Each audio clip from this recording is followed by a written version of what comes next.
لیکن اس نے مجھے اندھیرے میں رکھا اور دھوکے سے میکے بھیج کر پیچھے سے نکاح کر لیا۔ میں اپنے کمرے میں خاموش اور گمسم بیٹھ گئی۔ کچھ دیر بعد کاشف کمرے میں آیا اور مجھے صفائیاں دینے لگا، تو میں نے اسے ٹوکتے ہوئے کہا کہ بس اب کوئی صفائی مت دیں، میں آپ کی خوشی میں خوش ہوں اور میرا اللہ سب دیکھ رہا ہے۔ دوسری طرف میری نندیں اور اس شادی پر پھولے نہیں سما رہی تھی اور میری ساس تو نئی بہو کو دیکھ دیکھ کر جی اٹھتی تھی، جبکہ مجھے اب سب نے اس گھر کی ایک معمولی ملازمہ اور خادمہ سمجھ لیا تھا۔ ایک دن میرے امی ابا مجھ سے ملنے آئے اور وہ میری یہ حالت دیکھ کر بہت دکھی ہوئے اور مجھ سے کہنے لگے کہ سدرا بیٹی، تم ہمارے ساتھ واپس گھر چلو، یہاں رہ کر تم روز گھٹ گھٹ کر مرو گی اور پریشان رہو گی۔ میں نے اداسی سے مسکرا کر کہا کہ نہیں امی، ابھی 1 مہینہ تو میرا شوہر یہاں موجود ہے، چلو کچھ نہ کچھ وہ میری نظروں کے سامنے تو رہتا ہے، میں اسے چھوڑ کر نہیں جا سکتی۔ میری ماں نے تڑپ کر مجھے گلے سے لگا لیا اور روتے ہوئے کہنے لگی کہ بیٹی، ہم سے تمہارا یہ دکھ دیکھا نہیں جاتا، میری معصوم بچی اتنی برداشت کہاں سے لائے گی۔ میں نے امی کو حوصلہ دیتے ہوئے کہا کہ ماں، شادی کے بعد آپ کی بیٹی میں برداشت بہت زیادہ آ گئی ہے، آپ لوگ میری فکر نہ کریں اور دکھی نہ ہوں۔ میں نے اب اسی ماحول میں جینا سیکھ لیا ہے اور اگر میں یہاں سے طلاق لے کر چلی بھی جاؤں تو پھر کہاں جاؤں گی، میں یہیں رہنا چاہتی ہوں۔ کاشف نے اپنی 1 مہینے کی چھٹی کو مزید 2 ماہ کے لیے بڑھا دیا تھا اور اب وہ ہر وقت اپنی دوسری بیوی کے ساتھ ہی مصروف رہتا تھا۔ میں تو جیسے اسے اب نظر ہی نہیں آتی تھی، لیکن جب بھی کبھی اتفاق سے اس کی نظر مجھ پر پڑتی تو وہ فوراً نظریں جھکا لیتا یا چہرہ پھیر لیتا، جیسے اس کے اندر اب بھی تھوڑی بہت شرمندگی باقی ہو۔ میں اندرونی دکھ کی وجہ سے بیمار اور کمزور ہونا شروع ہو گئی تھی اور ہر وقت خاموشی سے گھر کے کام کاج میں جھوتی رہتی۔ اب میری نندوں کو اپنی چھوٹی بھابھی بہت پیاری لگتی تھی، اس کے لیے طائف آتے تھے، اس کے ساتھ محفلیں جمتی، لیکن اللہ کی طرف سے یہ ایک اچھی بات تھی کہ میری سوکن نے کبھی مجھ سے بدتمیزی نہیں کی تھی اور نہ ہی کبھی کوئی غلط بات کہی تھی۔ اب ظاہر ہے جب اس کا شوہر ہر وقت اس کے ساتھ رہتا تھا اور میری طرف دیکھنا بھی گوارا نہیں کرتا تھا تو اسے مجھ سے گلا یا بدتمیزی کرنے کی ضرورت ہی کیا تھی۔ کئی بار میرے امی ابا نے پیغام بھیجا کہ کچھ دن کے لیے میرے پاس آ کر رہ جاؤ، لیکن میرا اب وہاں جانے کا بھی دل نہیں کرتا تھا۔ میری ساس تو جیسے مجھے دکھ پہنچانے کا کوئی موقع بھی ہاتھ سے نہیں جانے دیتی تھی۔ ایک دن جب میری ساس اپنی نئی بہو کو اپنے پاس بٹھائے پیار سے باتیں کر رہی تھی، میں چائے کی ٹرے لے کر اس کمرے میں آئی۔ باہر شدید گرمی تھی اور اس کمرے میں AC چل رہا تھا، اس لیے میں چائے رکھ کر تھوڑی دیر کے لیے وہیں بیٹھ گئی۔ مجھے بیٹھا دیکھ کر میری ساس تڑپ کر بولی کہ یہاں کوئی چغلیاں تو نہیں ہو رہی، تم تو بس ہماری جاسوسی کرنے اور ٹول لینے کے لیے یہاں بیٹھ گئی ہو۔ میں حیران ہو کر ان کا منہ دیکھنے لگی اور روتے ہوئے کہا کہ اماں جان، میں تو بس باہر گرمی زیادہ ہونے کی وجہ سے یہاں بیٹھ گئی تھی، آپ کو خدا کا خوف کیوں نہیں آتا؟ آپ کو مجھ پر ذرا بھی ترس نہیں آتا؟ میں نے تو کبھی آپ کو پلٹ کر کچھ نہیں کہا۔ میری آنکھوں سے مسلسل آنسو بہ رہے تھے تو میری ساس کہنے لگی کہ بس اب اس کے ڈرامے پھر سے شروع ہو گئے، جاؤ بی بی، ہم نے تمہیں کچھ کہا بھی نہیں ہے۔ جب میں روتے ہوئے اس کمرے سے نکلی تو سامنے کھڑے میرے شوہر نے مجھے دیکھ لیا اور فوراً اپنی ماں کے کمرے میں گیا اور مجھے اندر سے اس کی اونچی آواز آئی کہ اماں، خدا کے لیے اس پر جو ظلم ہونا تھا وہ ہو چکا، اب وہ بہت سہ چکی ہے، آپ اسے کچھ مت کہا کریں۔ اسی لمحے مجھے اپنی سوکن کی آواز بھی سنائی دی جو کاشف سے کہہ رہی تھی کہ یہ جتنی معصوم دکھتی ہے اتنی ہے نہیں، آپ کو تو بس یہی لگتا ہے۔ اماں نے اسے ایسا کچھ بھی نہیں کہا۔ میں اس کی بات سن کر دنگ رہ گئی کہ جو لڑکی سامنے کچھ نہیں کہتی تھی دل میں وہ بھی میرے لیے نفرت رکھتی تھی۔ آنے والے دنوں میں اچانک میری سوکن کی طبیعت خراب ہوئی اور جب ڈاکٹر کو دکھایا تو پتہ چلا کہ گھر میں خوشخبری آنے والی ہے۔ بس پھر کیا تھا، ہمارے گھر کے حالات ہی بدل گئے۔ گھر کا ہر فرد دن رات اس کے ناز نخرے اٹھانے میں مصروف ہو گیا اور کاشف کا تو بس نہیں چلتا تھا کہ وہ اسے ہاتھوں ہاتھ لیے پھرے۔ ابھی کچھ ہی دن گزرے تھے کہ ایک دن اچانک ہمارے گھر پر جیسے قیامت ٹوٹ پڑی۔ میری چھوٹی نند ندا، اس کا شوہر، اس کی ساس جو ندا کے تیسرے بچے کی پیدائش کے سلسلے میں ہسپتال جا رہے تھے، راستے میں ایک ہولناک کار حادثے کا شکار ہو گئے۔ گاڑی کا اس قدر برا حال ہوا کہ وہ تینوں موقع پر ہی دم توڑ گئے۔ اس اچانک صدمے سے گھر میں ماتم چھا گیا۔ میری ساس کی جوان بیٹی، داماد اور ان کی دادی ایک ہی لمحے میں دنیا سے رخصت ہو گئے۔ ندا کے وہ جڑواں بیٹے جو مشکل سے 3 سال کے بچے تھے، بالکل اکیلے رہ گئے، جنہیں دیکھ کر ہر آنکھ پر اداسی کا ترس آتا تھا۔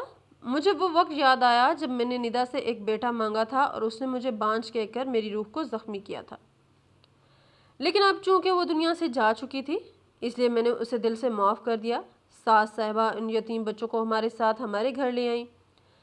میں نے گھر کے کام کاج کے ساتھ ساتھ ان معصوموں کو اپنی آغوش میں لے لیا اور ان کا پورا خیال رکھنے لگی۔ کبھی کبھی میرے دل میں یہ خیال ضرور آتا کہ ان لوگوں نے میرے ساتھ کیا کچھ نہیں کیا، لیکن میں سب بھلا کر ان کی ماں بن گئی۔ اس حادثے نے میری ساس کی کمر توڑ کر رکھ دی تھی۔ وہ اب بالکل خاموش رہتی اور زیادہ تر وقت بچوں میں مگن رہتی۔ انہوں نے اب میری بے عزتی کرنا اور مجھے باتیں سنانا بالکل چھوڑ دیا تھا۔ اسی دوران کاشف کی چھٹیاں ختم ہو گئیں اور جاتے ہوئے اس نے بتایا کہ وہ انہی چھٹیوں میں اپنی دوسری بیوی کے تمام کاغذی امور اور ویزے کا مکمل انتظام کر چکا ہے اور اب وہ اسے اپنے ساتھ امریکہ لے جا رہا ہے۔ اس وقت میرے دل میں ایک ٹھیس اٹھی کہ میرے شوہر کو یہ خیال اس وقت کیوں نہیں آیا جب مجھ سے اس کا نکاح ہوا تھا؟ تب تو اس نے مجھے ساتھ لے جانا ضروری نہیں سمجھا تھا۔ خیر، کاشف اپنی دوسری بیوی شادیہ کو لے کر امریکہ روانہ ہو گیا اور میں یہاں ندا کے بچوں کی حقیقی ماں بن کر ان کی پرورش اور اپنی ساس کی خدمت میں مصروف ہو گئی۔ امریکہ جانے کے 1 سال بعد اللہ نے کاشف اور شازیہ کو ایک بیٹا دیا، لیکن 2-3 مہینے کے بعد پتہ چلا کہ وہ بچہ نارمل نہیں ہے۔ سچ کہتے ہیں کہ خدا کی لاٹھی بے آواز ہوتی ہے۔ جو معصوم بچے اللہ نے ندا کی صورت میں میری جھولی میں ڈالے تھے، وہ مجھے سگی ماں کی طرح پیار دینے لگے تھے، اور میری ساس بھی اب مجھے دیکھ کر خوش ہوتی کہ میں ان کے نواسوں کو اتنی محبت سے پال رہی ہوں۔ ایک دن ساس نے روتے ہوئے میرا ہاتھ پکڑا اور کہنے لگیں کہ سدرا، یہ بچے اب تمہارے ہی ہیں۔ میں یہ بات سب کے سامنے واشگاف الفاظ میں کہہ رہی ہوں۔ میری طبیعت اب ٹھیک نہیں رہتی۔ خدا کے لیے مجھے معاف کر دینا اور آج کے بعد خود کو کبھی بے اولاد مت سمجھنا۔ ان بچوں کو اب تم سے کوئی جدا نہیں کر سکتا۔ اب میری بڑی نند فضا کو بھی میری قدر آ گئی تھی اور وہ بھی میرا خیال رکھنے لگی تھی۔ دوسری طرف اگلے سال اللہ نے کاشف کو ایک اور بیٹا دیا، مگر افسوس کہ وہ بھی نارمل نہیں تھا اور وہ لوگ وہاں اس کا علاج کروا رہے تھے۔ تیسری بار اللہ نے اسے ایک بیٹی دی جو خوش قسمتی سے بالکل ٹھیک اور تندرست تھی۔ اب کاشف کے 2 نارمل بیٹے اور ایک بیٹی تھی۔ وہ وہاں سے صرف پیسے بھیج دیا کرتا تھا اور بچوں کی بیماری وجہ سے شدید پریشان رہنے لگا تھا۔ اسی لیے اس نے پاکستان آنا بھی چھوڑ دیا۔ ایک بار اس نے مجھے فون کیا اور روتے ہوئے معافی مانگنے لگا کہ سدرا، مجھے لگتا ہے کہ مجھے تمہاری بددعا لگ گئی ہے، مجھے معاف کر دو۔ میں نے جواب دیا کہ میں نے تمہیں کبھی بددعا نہیں دی، میں نے تو بس اپنا معاملہ اپنے رب پر چھوڑ دیا تھا۔ پورے 7 سال کے طویل عرصے کے بعد کاشف واپس پاکستان لوٹا۔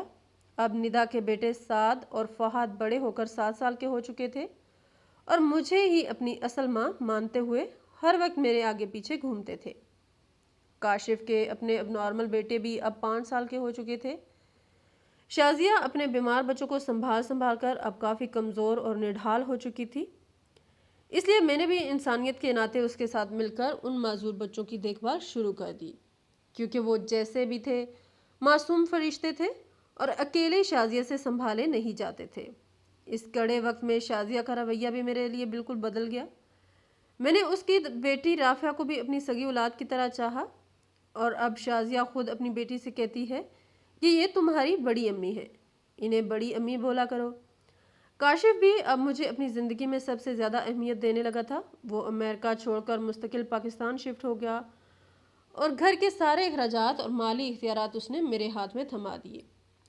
وہ ہر وقت کوشش کرتا کہ اس کی وجہ سے مجھے کوئی تکلیف نہ پہنچے، لیکن سچ تو یہ تھا کہ زندگی کی جو اتنے سال میں نے شدید ذہنی اذیت میں تنہائی میں گزارے تھے، وہ مجھے چاہنے کے باوجود نہیں بھولتے۔ میں بہت کوشش کرتی ہوں، مگر وہ ماضی کا درد دل سے نہیں نکلتا۔ اب شازیہ مجھے بڑی آپی کہتی ہے اور گھر کا ہر کام میری مرضی کے مطابق کرتی ہے، لیکن میری زندگی اب صرف سعد اور فات کی خوشیوں پر ہی ختم ہوتی ہے۔ میرے لیے اب اپنے شوہر کا لوٹ آنا یا مجھے اہمیت دینا کوئی معنی نہیں رکھتا۔ میں تو بس ان بچوں کے لیے جی رہی ہوں اور ان معذور بچوں کا بھی خیال رکھتی ہوں، کیونکہ اس سب میں ان کا کوئی قصور نہیں۔ میں یہاں اس کہانی کو سننے والے تمام ماں باپ سے ایک درد مندانہ اپیل کرنا چاہوں گی کہ اپنی بیٹیوں کو تعلیم کا زیور ضرور دیں۔ بے شک اللہ پاک ان کے نصیب اچھے کرے اور ان کے مقدر میں کوئی کمی نہ لائے، لیکن جب آپ کے پاس کوئی تعلیم، کوئی ڈگری یا کوئی ہنر ہوتا ہے تو زندگی کے کسی بھی موڑ پر اگر قسمت آپ کو دھوکہ دے دے تو آپ دوسروں کے آسرے پر نہیں رہتے۔ آپ عزت کے ساتھ سر اٹھا کر جی سکتے ہیں اور اپنے پیروں پر کھڑے ہو کر اپنے لیے کچھ کر سکتے ہیں۔ میں چونکہ پڑھی لکھی نہیں تھی، اس لیے مجھے تمام عمر ان لوگوں کے آسرے پر ہی رہنا پڑا، کیونکہ میرا شوہر ہی کماتا ہے اور میں خود کچھ نہیں کرتی۔ یہی وجہ ہے کہ اس نے میرے ساتھ جو کچھ بھی کیا، میں بے بس تھی اور اسے چھوڑ کر کہیں نہیں جا سکتی تھی۔ اس لیے اپنی بیٹیوں کو خود کفیل اور تعلیم یافتہ ضرور بنائیں۔